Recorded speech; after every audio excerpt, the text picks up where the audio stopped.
I am so excited to be here. How many people, first time South by Southwest attendees? Yeah! I'm first time attendee as well and speaker. Okay, anything is possible. All right, let's do this. I am so excited for this. You guys could have been anywhere in the world right now. You guys could have been seeing Eric Andre at a day party. You could have been at Amy Webb's presentation right now. Maybe some of you came over from over there, but I so appreciate you taking the time to share your time with me. We're gonna get right on into this. How many people, by the way, are creators? Content creators, where you at? Marketers, brand people? Yes. General curious, futurists, South by South. Awesome, we have something for everyone. But I'm told the perfect formula for a presentation requires a hook. And knowing that most people here understand content, I have about 4, okay? We're gonna test them out. First one is, stay until the end of this keynote if you wanna know the secret for standing out on AI-saturated algorithms. No one is talking about AI curators, but they should. And if you're a creator, marketer, or anyone posting content online right now who feels stuck, you're in the right place. Also, scan the playbook QR code, and I'll send you a link after the keynote. Let's get started. My name is Fanny Johannes. I am a trend curator, advisor, digital strategist, but the headline is, I help brands and creators navigate the algorithm, okay?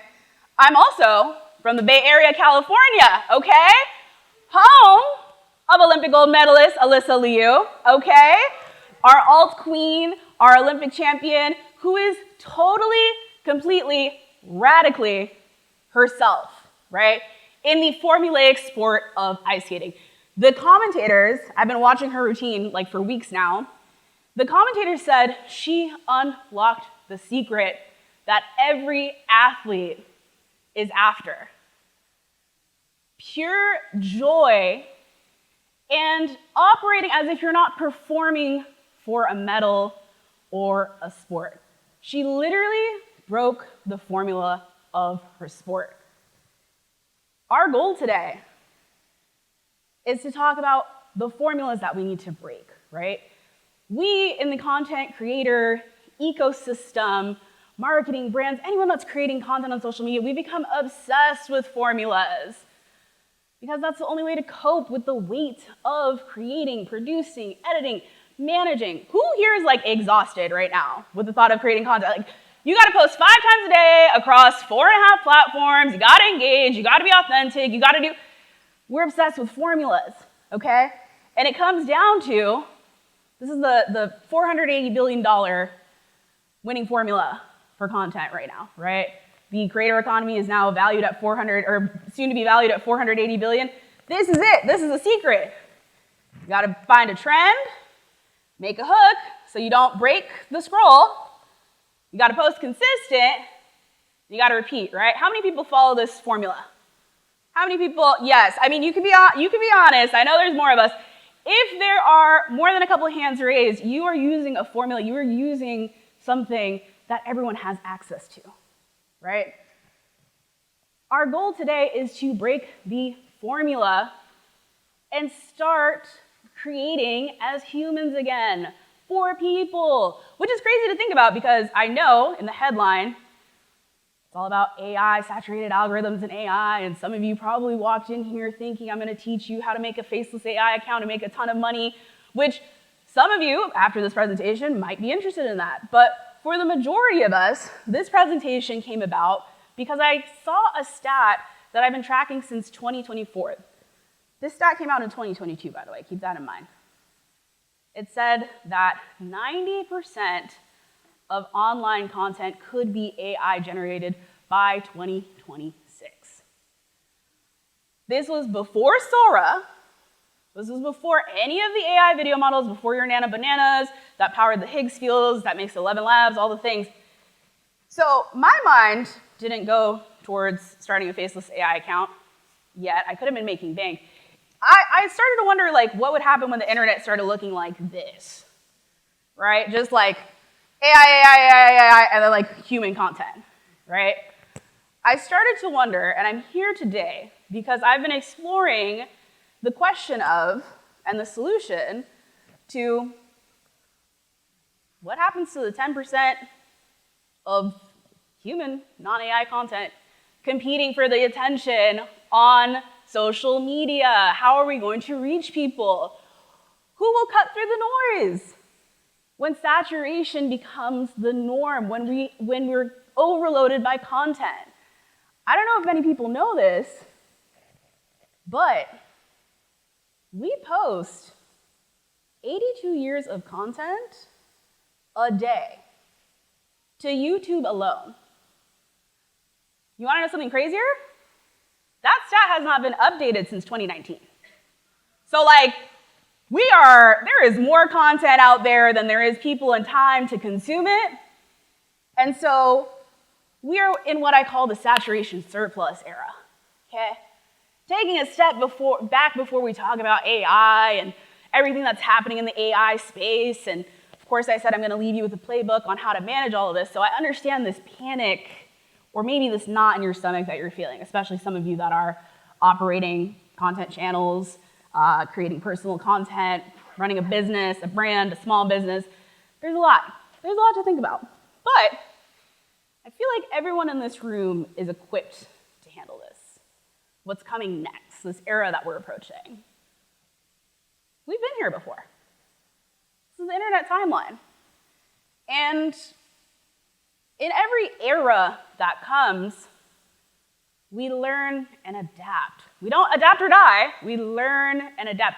How many people here, there's a trend of, 2026 is the new 2016. How many people here started their careers before 2016 in social media and the creator economy, et cetera? Okay, before 2016. How many people were at South by when Twitter was announced? All right, some OGs. Do you know how much you guys have seen since then? If you're sitting here and you realize when Twitter was Twitter and Twitter was announced, you've seen it all. AI is just literally a blip in the timeline, right? Things are gonna get a little bit weird and shift, but everyone in this room is capable of that. How many people started their career between 2016 to 2019 before 2020 happened? Okay, how many people started their career in the creator economy, social media after 2020? Okay, a couple of hands, right? So the majority of the people in this room have been dealing with shifts and changes so often that you're not even fazed anytime Adam Mosseri comes online and tells you about a new feature update. You just adapt, right? Everyone has memories of where they've kind of been, and because everything is moving 10 times as fast as it used to, I think we sometimes forget we've been here before. We've been through these things. I'll give you an example. In 2013, when I joined Apple, my groundbreaking job was to convince photographers and YouTube creators to put down their DSLR and shoot content on an iPhone and post it on Instagram. And that was radical. I'm talking about 10 years ago, right? That was radical thinking, right? Inviting a social media editor to be the first to get a hands-on look at an iPhone when there's a whole line of tech reporters down the street, upset, literally writing articles. You can Google this, iPhone 10 review, YouTuber, John Gruber. People were mad, right? So I was helping the brand navigate the transition from .com, traditional media, to now this concept of digital and social media, and these people called influencers, and the word creator hadn't existed yet. I want to remind everyone, especially my metrics-heavy folks, my dashboard-heavy warriors, dashboards and metrics didn't really exist 10 years ago. It was pretty groundbreaking to get 1 million views on a video on YouTube back then. It was not that long ago, right? But things kind of accelerated in the last 6 years or so. It's hard to keep up with time. A lot has happened. But by the time I joined Instagram in 2019, we had just been introduced to TikTok and Trends and the FYP. And when I joined Instagram, I remember the folks at Meta were just having an all hands trying to figure out what this TikTok was and why everyone seems to spend so much time on it. That was 6 years ago. Then we have the introduction of Reels, right? And I want to remind everyone, I think I have a pattern. The reason why I call myself a navigator is because I have a pattern of navigating brands and creators through what I call like resistance era or new era technology, right? Through all these eras, nobody was declaring how awesome it was or how transformative it is. People approached it with hesitation, right? With curiosity. When Reels came out, everyone hated the idea of having to pivot from photos to now short-form videos. IGTV was supposed to be the big thing, right? We were supposed to, YouTube was the North Star, long form. But a big part of my job was to help legacy lifestyle and meme creators who were photos-based transition to Reels, right? So I share all this to say, like, everyone in this room probably has their aha moments throughout this internet timeline to understand where we've been and kind of make sense and have some perspective of where we're going, because the next few slides are going to get a little crazy, right? If we look at today in comparison to that very simple timeline of a cron feed and maybe a couple of platforms that we had to manage and this introduction of creators, like, this is what we're working with the saturation surplus era. It's really crowded, right? We have content overload. We're managing several platforms. You better have a newsletter, you better be posting short form, long form, you better have a podcast, and you better be engaging and authentic. Like, if you're a creator, like, when do you start living, and if you're a brand, how do you get everything approved through legal? It's crazy. We're also dealing with the attention economy, right? Like I said earlier, 82 years of content a day. Before that, 2019, before TikTok, before creators had a word, right? And then now we're seeing, a shift from interests curated by the FYP, a singular destination, to now the death of monoculture. Like, we're all living in our own little worlds. Like, if we all collectively shared each other's like explore pages, we would be in different places, right? There's people with billions of views, millions of views.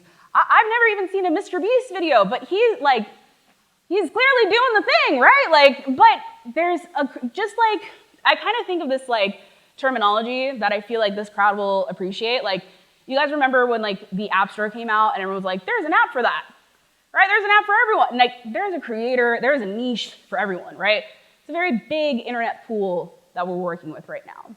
And I say all that to tease or kind of build up to this synthetic coexistence that's also starting to happen. AI is here, and we're going to talk about it for the next few slides. We're going to really understand and take a closer look at this AI ecosystem that's building right now. Because not only do you have to compete with all of this, the overload, the saturation, the trying to figure out how I'm going to post the next thing and be consistent and get the trends and the hooks and the consistencies in my formula, we need to understand that AI also loves formulas. And I don't know if many people have kind of looked into like the why behind AI and all this stuff. Like, I originally learned, I'm not, by no means am I an AI, deep technology expert. Like, I'm kind of like a level 1 at prompting, maybe, trying to figure out what a replit is. But my understanding of AI stemmed from teaching courses in my home country of Eritrea, right, which is a developing country that has no knowledge of AI and is very scared of the technology. And so to kind of cope with that, I started reading a lot of textbooks about AI at the most basic level, like the why behind it, like why is it here, what does it mean, what's the history.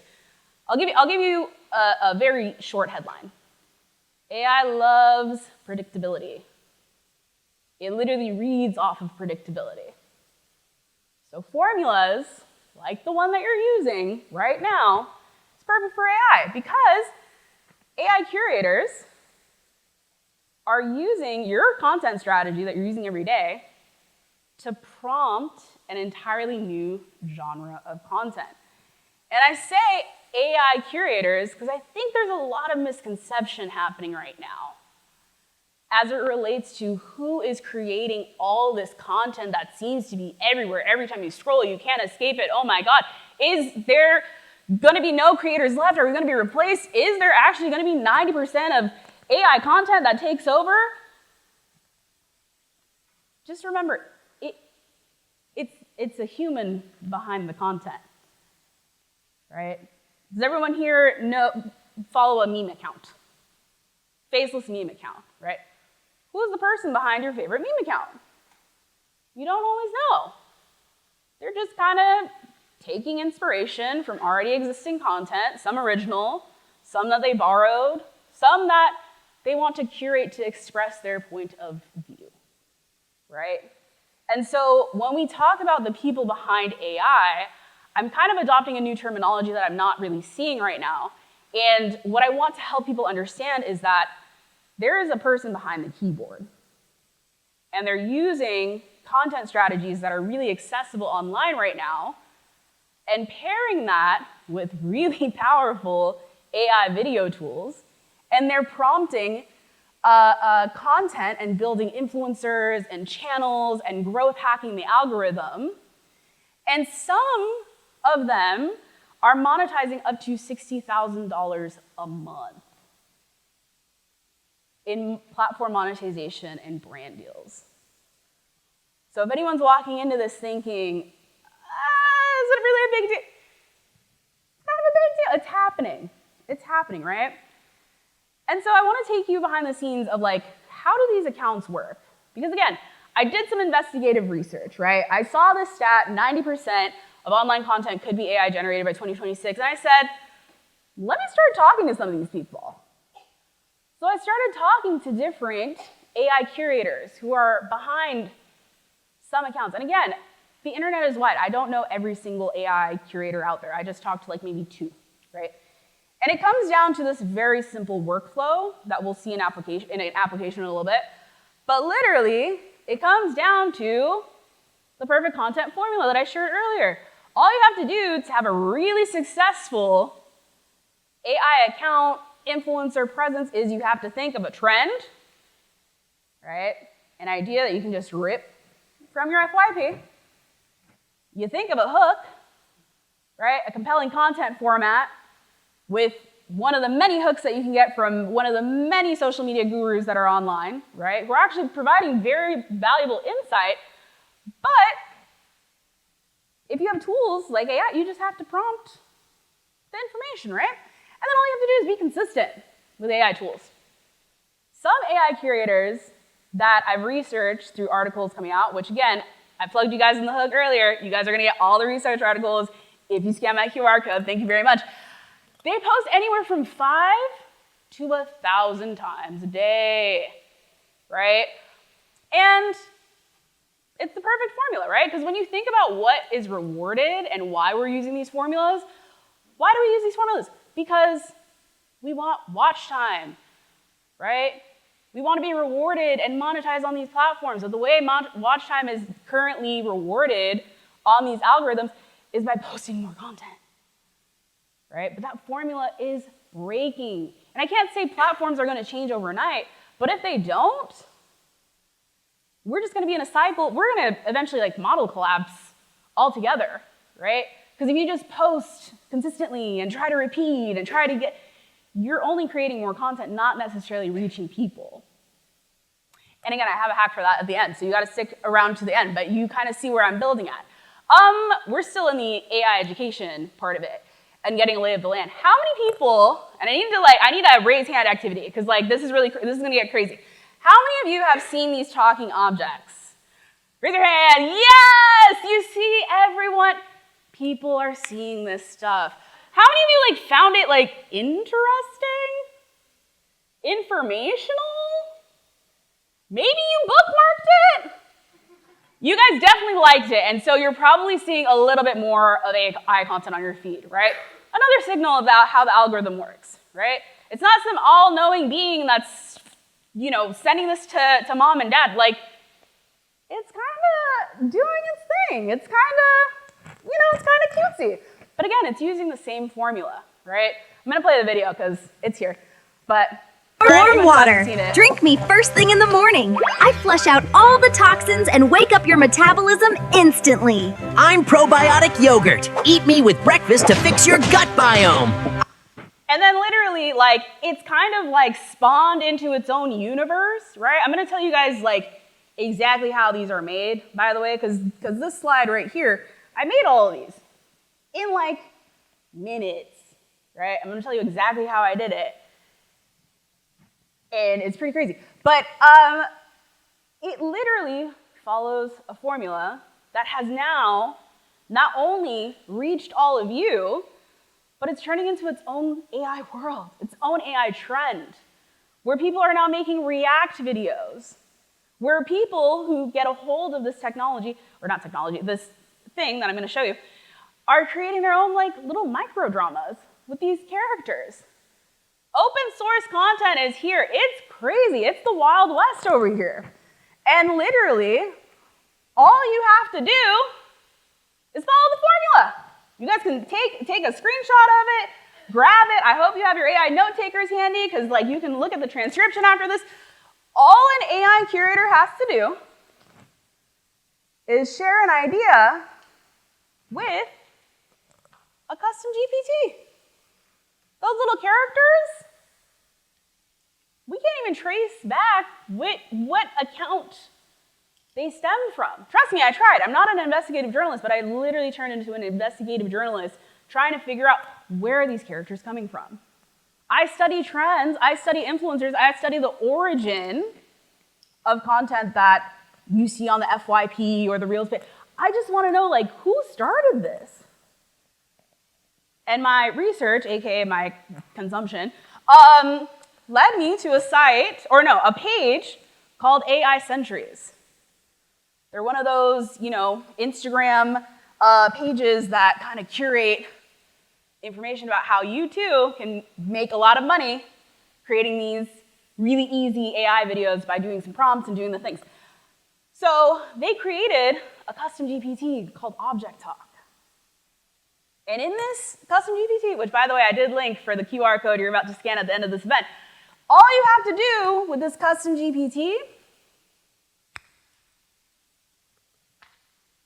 is name an object.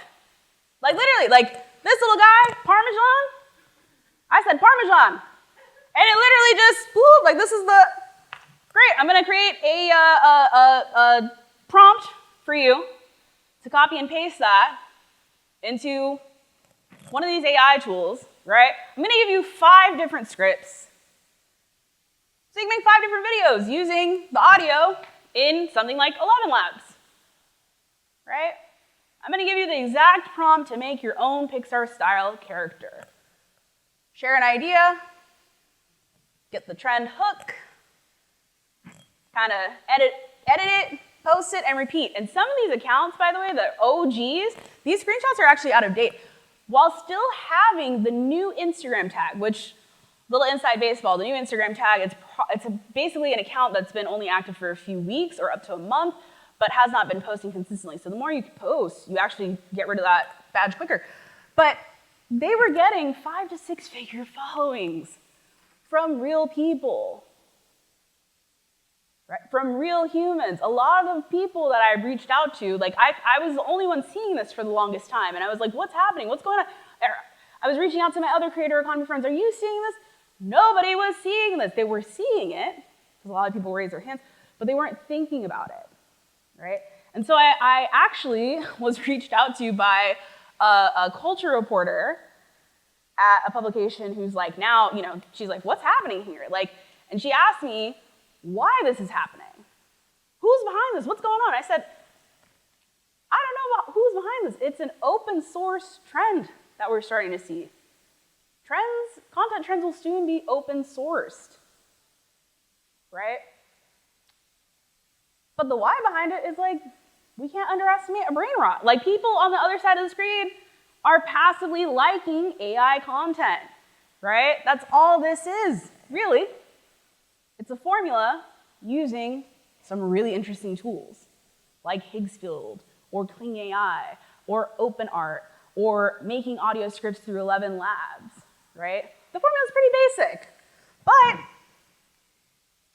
it's turning into its own AI ecosystem. So AI content curators are prompting their own worlds, right? Not every AI curator, for example, is in what I'm labeling. I label these in different zones to really kind of like absorb this, because I'm sure a lot of people are trying to figure out who's doing what headline means what, like what's going on with this AI stuff, am I in danger, like what's going on? It's just an ecosystem. They're creating their own little subgenres of content, right? And if you're sitting here freaked out about what this means for you, I'm gonna show you the playbook of how to set yourself up for success, but really I wouldn't be sweating that much because guess what? They're making content that people find interesting, that people are engaging with, right? They're just using the cheat code of volume and scale right now. But like, given the fact that most people have not heard about many of the trends or the things, it shows us that our interests, our experience are splintering, right? Which I want you to bookmark that. But AI curators, like not everyone is in the danger zone, right? I label this as danger zone. We've got misinformation, deep fakes, voiceover content, which is kind of like a blurred line, right? It's a human, right? You can't prevent all bad actors when it comes to tools, right? People are gonna use it for weird stuff. But you're also seeing trends in terms of AI curators behind industry figures. AI music artists are securing multi-million-dollar record deals. It's happening. People also are making the choice to create AI influencers. And some agencies are also making a choice, right? Because we have a choice if we want to adapt. It's not adapt or die, it's learn or adapt. Some agencies are making a choice to allocate up to 30 to 40% of their budget this year to working with AI influencers. That's also a choice, right? But you want to know another choice people are making? They're creating slopcore. That's the name that I created for all of the fun characters, obviously AI influencers that are popping up. AI slop is taking its own life form as a genre. You know, not everyone wants to trick people. Some people just want to use a tool to make interesting content, and they just so happen to look up how to become a content creator, and they use the trend, hook, format, and they post consistently. And it's working for them. But I do have some good news after all this, because that's a lot to take in. And that's pretty much the AI portion, right? Because I'm gonna bring it back to the humans, right? What does this mean for everyone in this room? Tomorrow. As in like March 15th, 2020, like tomorrow. Like knowing all this information, right? What are you gonna do with it to make sure that your brand accounts thrive, your content account thrives, and you actually start reaching people, right? That's our goal today. I do have some good news though. That stat that I showed you earlier, 90% of AI content is gonna be AI generated by 2026. It's not there yet. It's only at 20%. Right guys, like I told you earlier, like we're uploading 82 years of content to YouTube a day since 2019. Like it's already saturated. So like these guys are just entering the timeline, right? 20% of videos shown to new YouTube users are AI slop, right? We still have the human advantage. It's like an 80-20 split. This graphic is way more easier to consume than the first one that I showed you, right? But unfortunately, we still could lose our advantage. And it's not for the reasons that you think. I just told you how AI slop content, the ecosystem works. All right? You have their formula, you have their playbook, they have yours. AI saturation and content, AI content and saturation shows us that our approach to content has become predictable. So in order to shake things up, we have to become unpredictable. I want to show you a stat that I thought was really interesting. 78% of creators today rely on the algorithm to influence their decisions when it comes to making content. 78%. 95% of people are already using AI for, writing scripts and captions and all the things. Because again, the demands of creating content surpass human capability, right? Like we did the show of hands earlier, like we're burnt out, we're doing all the things, we're running on full speed, am I right? But to cope with that, we're relying on a signal from an AI already. The algorithm. How many people, before they create something, they do a little digging. They look at what's performing well for another person, what hooks are really grabbing attention, what are the latest trends. We all do it. By the way, this data was from the Patreon State of Create report, also in the QR that you're going to scan at the end of this presentation. 56% of the creators that took that survey felt like following the algorithm actually discouraged them from exploring their passions and interests. Guys, this is not working anymore. There's too much content. AI is coming into the mix, and we need to figure out a way to actually start reaching people. But the formulas and the metrics that we chase, they're creating predictability. It is time to break the formula. And in the next few slides, I'm going to show you exactly how to do that. And it's risky. Look, everyone here, we've got bills to pay. It's called the creator economy track, right? We got money to make, we got things to do, we got to monetize, right? But what's at stake is literally blending in. Because I don't know if you guys feel this, right? I always look at content, by the way, from the perspective of how am I experiencing this, right? I'm on the stage in front of you as me, an independent. I'm not representing any platform, but I have the perspective of what things, or how things operate at a platform. But the way I'm looking at things when I open my Instagram or TikTok is, why does everything feel the same? Because you're looking at a hook, and then I'm looking at a hook, and then they're looking at a hook, and then all of a sudden as I'm watching it, I'm like, oh my, everything is the same hook, right? Everything is the same format. Oh my God, that audio, oh yeah, that audio means that we're getting too formulaic, right? And it's a risk to keep going this way. It's worked. But guess what? Everyone's trying to figure it out right now. That's why you're here right now. I don't know if anyone has seen this, by the way. Has anyone seen that Apple recently relaunched TikTok? I mean, honestly, if this was like 10 years ago, this would have been like headline news. We would have a whole South by Southwest session about this probably. Apple, the company with the perfect formula. Why would you want to mess with like a multi-trillion-dollar formula, right? With marketing, legacy marketing.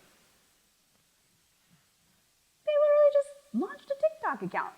And it's not even like that groundbreaking, but like, they're trying, they made a little Mac Mini laptop, little blush.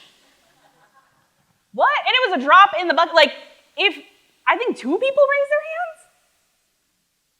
Apple did something on social media and only 2 people raised their hands at a, like, tech marketing. Don't be afraid to start trying new things, guys.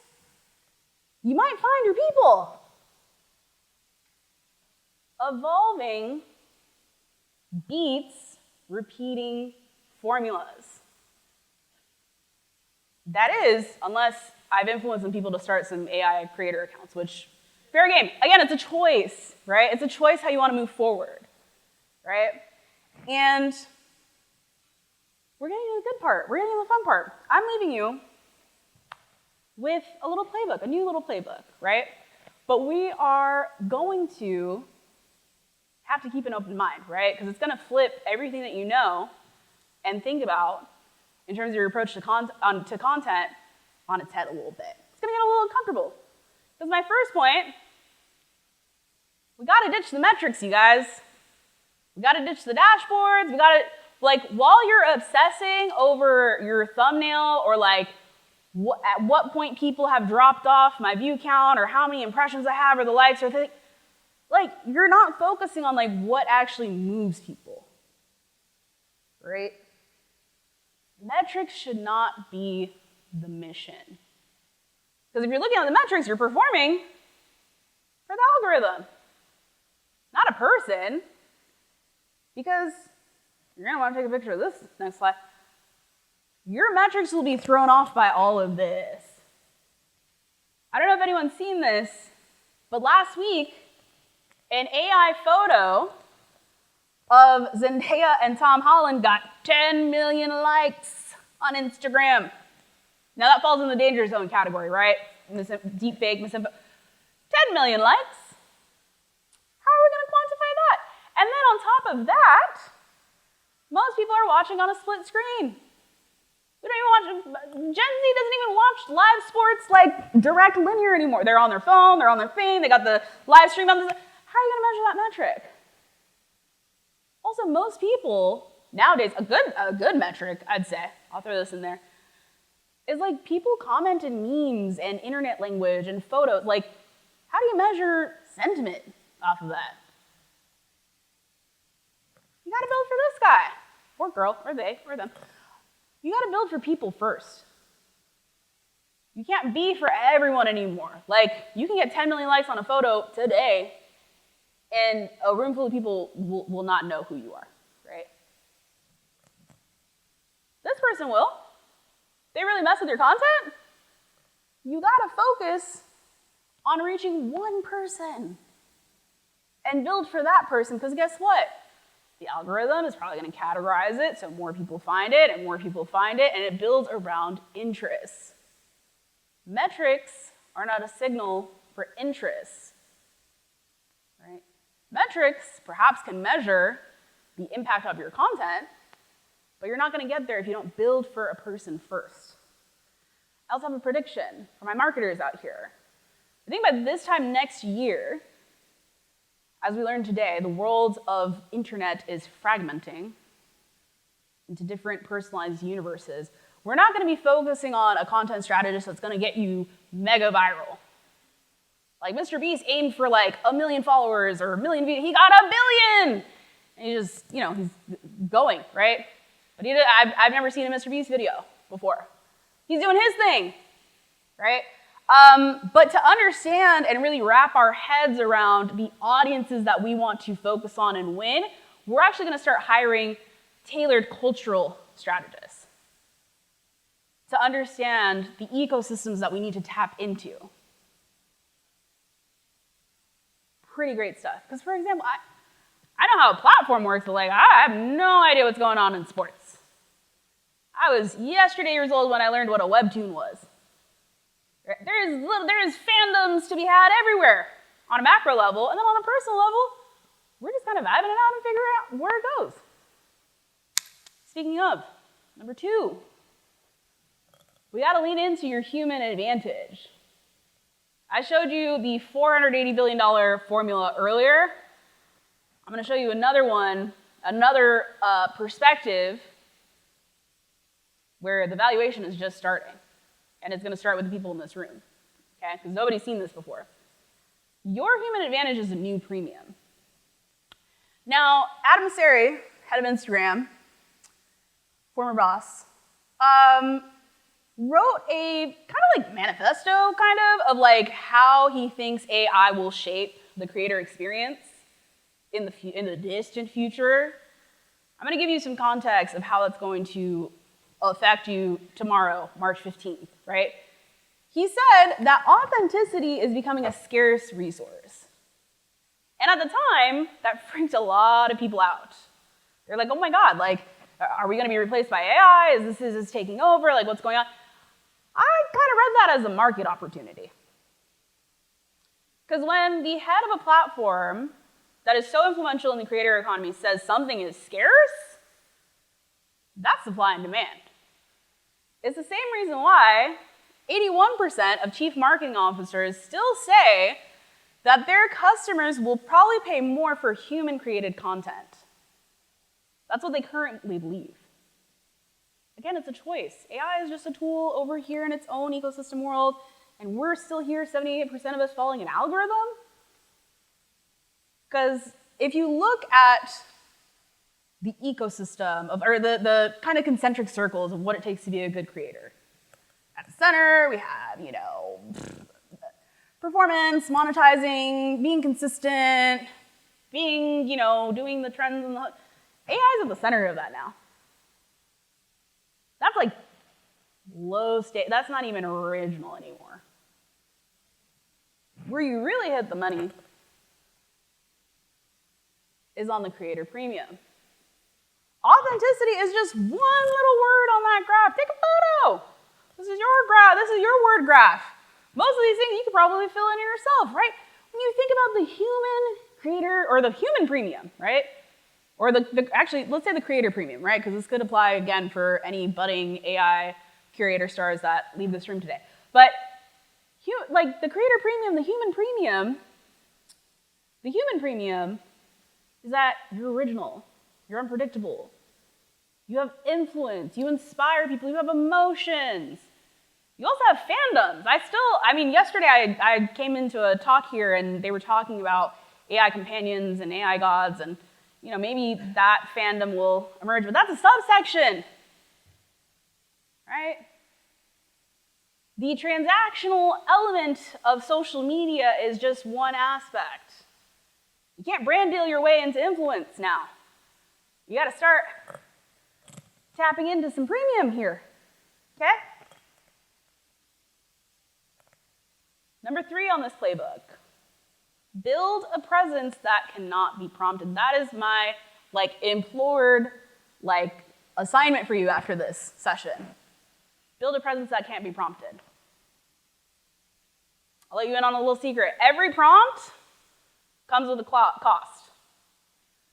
Those little AI vegetables that I showed you earlier, that was a $14.99 a month subscription that I need to remember to cancel. And then I got the nose wrong, and I didn't have enough money for the voice, and each little edit costs money. That's the reason why your premium is the premium, because that's endless opportunity, right? To just create something from a blank page and not a bunch of characters. This cost is also why live streaming is the fastest growing content formula in the world right now. You literally can't prompt this. It's unpredictable. You don't know what's gonna happen. When I show speed land somewhere, who's gonna be there? How does it start? When did it start? Oh my God, there's so many edits online. You can't prompt it. And okay, now, not everyone has to be a 24/7 Twitch streamer, but maybe being present offline. You literally cannot prompt presence. This right here, right now, I take immense pride in this, because up until this point, most of you were off of your screens, paying attention to me. That's crazy. I don't have a metric for that. It's just vibes. It's great. We're out here vibing, having a shared experience. This is also why Vogue recently said, Vogue Business, actually this time last year, said that community event leaders might be the new influencers. I don't know if anyone follows Fred again, or the EDM music scene. I'm obsessed with the the strategy that he used for a 10 Cities 10 Tour album drop. This guy, he was creating content online, doing drops, teasing his albums, using the internet, right? Because you can't say you're offline without saying that you're offline online. But he was using social media to gain hype and excitement and building community and connection. He created Discord chats for people. He used Instagram stories to drop a tour date. Not even a tour date, a destination that he'd come to within 48 hours, creating real hype and excitement. And then once he got people inside the venue, he said, no phones, be present. Eventbrite just actually said that 79% of next-gen audiences, Gen Z and millennial crowds, are looking for IRL events. There's an uptick in demand. So if you're a brand, if you're a creator, I would not only think about starting your next newsletter or a podcast, I would think about how you can't prompt another premium, right? Ballet, opera, all very well alive and good and have survived many iterations of the timeline, many industrial revolutions. I think this is also another market signal. Number 4, the last one. Be radically individual. Your point of view is everything. Because as we showed on the timeline, we're no longer on the FYP era, right? You have to figure out, what is your signature? This line I actually borrowed from Virgil Abloh. I've been watching a couple of his keynote presentations. He gave a keynote at the Harvard Graduate School of Design. He said, what's your signature? He also said, what is your DNA? But I realized in this room, like, I wanted to give context because that could also mean like biometrics and AI and like very scary stuff. No, like, what is your DNA? What makes you you? The algorithm is how you get distributed. Virality now, like I said, 10 million likes on an Instagram post, and Apple launched a TikTok and nobody's heard of it. Like, the algorithm is just how you get distributed to the right people. If you do the right things, you get rewarded, right? But what happens after somebody finds you? What happens if you have a banger 3 million view TikTok, reel, YouTube video? You're gonna try to keep creating more and try to, chase what was that thing that got me this thing and the thumbnail that I used and the intro and the hook and what is your body of work? Like, what is your one-of-one thing that you can bring to whatever format you're using? Because formats and trends, they're not going away. They're gonna exist. And we're gonna try to leverage them to keep up with all the things that are happening on our feeds.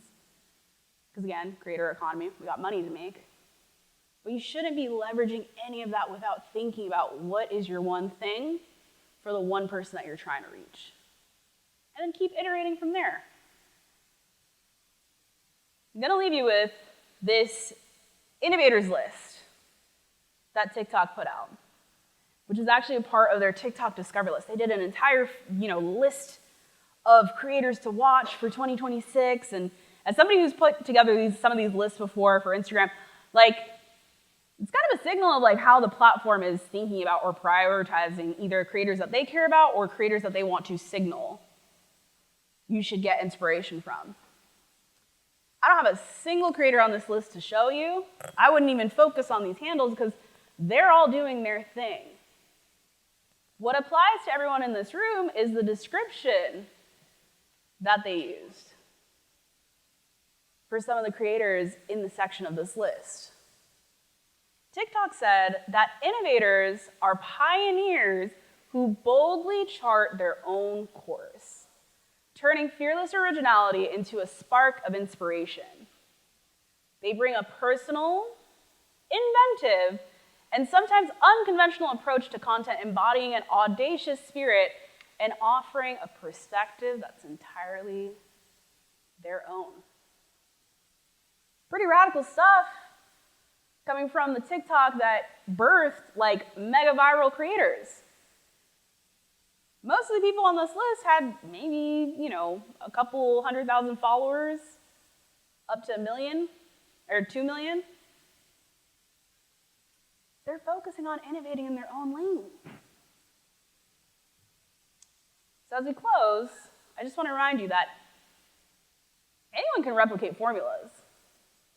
AI, people outside of this room that haven't heard this presentation and don't have this playbook. But the creators who succeed are the ones who break it. And as I leave you with this screenshot that you're going to capture of this formula, and then you're going to also scan the QR code at the end of the presentation that has all of this for you, including all the links, I just want to leave you with one thing. You have to take this and make it your own. The creators that we think about on that timeline that I shared earlier, this span of internet culture that has been birthed over the past decades, like when I think about those creators, right, I'm actually on a VidCon Hall of Fame selection committee. Right? They're doing that now. They're inducting creators in the Hall of Fame. None of those creators had a dashboard yet. none of those creators started from a trend. They focused on what made them human. They created a presence that was unprompted pre-AI. They built a point of view that only they had. Right? A tech YouTuber in New Jersey randomly unboxing iPhones, making every single tech executive sweat today. Like, you just started with like a photo booth webcam on a Macintosh, right? Or a MacBook. The guy who was doing food reviews, rating them 1 through 10, that became a TikTok sensation. Didn't have a metric. That guy that you see interviewing strangers on a subway came up with that on his own. They just tried things. So I implore you to stop chasing formulas and start creating the only thing that you have power over, which is being yourself. So thank you. I appreciate it. Thank you for being here. We have about 8 minutes, so if anyone has any questions, I'm happy to take them. But also, scan my QR code if you want to get this playbook and also all the links that I used to research this presentation. And if you have any questions, you can keep in touch with me on the LinkedIn or email me as well, or ask me a question on the microphone. Thanks so much for being here today. Enjoy the rest of your South by Southwest. I hope to see you next year. Thank you guys so much.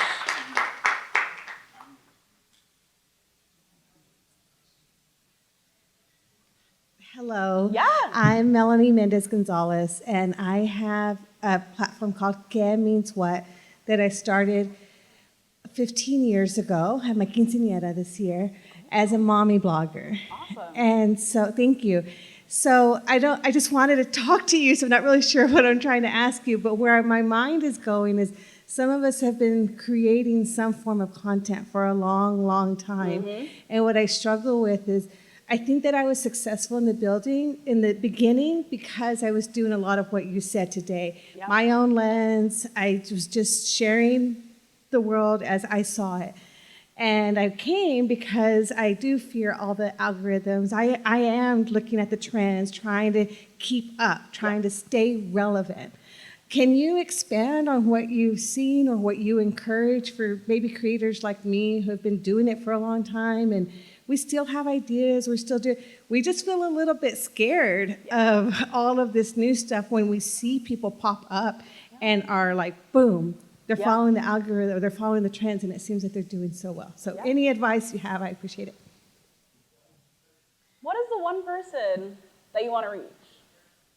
Who's like the one person that you hope to reach? I want to empower Latina women to own their identity and take up space in this world. But what about, that's amazing. That's awesome. I love it. What about you? What's the one thing that you want to convey to them that you're passionate about? I don't know. We deserve it. We're here. Our ideas and perspectives are just as valuable as anyone else, and we should be having some fucking fun while we're doing it. That's your thing. That's the thing that you want to start from and understand how to reintroduce yourself to that person. Because if you're doing this for a long time, chances are the algorithm has changed. How many people still see content from the people that they follow, right? You're reintroducing yourself every time and creating a body of work that people will want to binge and watch and, interact with when they get to know you. But you have to reintroduce yourself to the other human on the other side of the screen and keep iterating your content to always build for that audience member and that mission that you just shared with me. That's my advice. Yeah, thank you so much. Of course. Anyone else? We have like 4 more minutes. Some folks still hanging about. Anything you guys want to share in the room? Or are you guys like keeping your playbooks private so nobody else knows, right? Really landed. Yeah. Hi, thank you so much. Of course. My name is Asher, and I'm the social media manager for the University of Tampa. All right, nice. Thank you. I have a lot of institutional things that I need to, stay within the bounds of. Yeah. How do I continue to experiment and, apply what you shared today while continuing to abide by, those guardrails of the institution? Yeah. Do you mind sharing a guardrail? What's a guardrail? Like, what's holding you back? Well, we used to do a really successful series where we would go to residence halls and kind of ask, what's your favorite thing about your UTampa residence hall? But, that takes a lot of different permissions to get through. And, at the time we were using a third party, so they had a little bit more leeway. Okay. So I guess having the spontaneity of, being able to show these beautiful dorm rooms while at the same time, getting the permissions that we need, it kind of stagnated the content, didn't give it that live feel. For sure. So that's like an admin question for sure in terms of getting the clearance and the things and all the things that you need to do. Is there a way to remove a couple of steps from that? Potentially. Are you filming on an iPhone? Most of the time. Most of the time? Okay. I would focus on really simplifying what you're able to work with, because especially as somebody who has also dealt with brands and trying to figure out where to get talent and all that stuff, you just need to get as simple as possible. Most content these days, in terms of looking a little bit outside the lens of a trend, try to figure out a format, right? A single format that you can do that alleviates the production, but still gets a message across to your audience, right? And try to figure out how can you already use your existing content bank? Because most of the time we don't need to be, I think we have this urge to record, fill the content calendar, new, and it's whoa, 82 years of content a day, just on YouTube, since 2019. Most people probably haven't seen your first video before you go on to the next. So if your issue is that you're running into is how do I get the resources to film to keep being consistent, I focus on narrowing it down to what I like to call the 1 to 3 method. This is one that I borrowed from Stan for Creators, great platform tool. Take that one piece of content that you got all the clearance for, cut it down into 3 pieces. Keep repeating that, okay? So you can stretch out that one big asset you have, right? Build it into a short form, create a carousel, memes, keep it pushing. So that's my advice to you. Thanks so much for the question. Yeah. All right, we have one more. Yeah, one more. Hey, just great, really quick. Great talk, thank you. Yeah, thank you. So I'm working on a mobile app. It's called Nerd. All right. And it's based on questions where you connect people based on opinion and preference questions. It's not image based like a lot of social media. It's just do you like this or that? It's just A or B. Yeah. Quick questions like that. What's your opinion on this? What's your preference? Right. So we're thinking about it's a lot of user-generated content people can create and ask these questions and post them, and that's the content of the app. Right. And we're kind of debating right now, me and the co-founders, should we focus more on letting people use AI to generate content, or should we force them to only create it just manually themselves?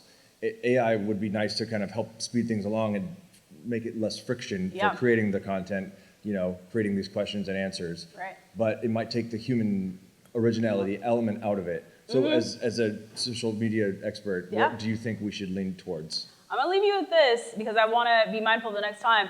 The person that's up next, but I have a panel coming up tomorrow actually that's gonna talk about this a lot. Okay. At the Superhuman Suite, quick plug, 2:30 p.m. We're gonna be talking about taste and the age of AI. Okay, I'll try to make that. If the AI can't taste it, try it, buy it, how's it gonna influence me to use your app, right? So AI has a purpose and a role.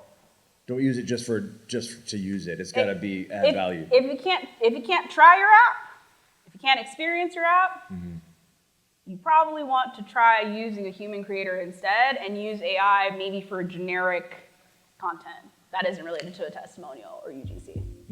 That's my advice for you. Thank you. Yeah, Great of talk. course. Thank you. Thank you so much, everyone. Enjoy your South by. Thank you.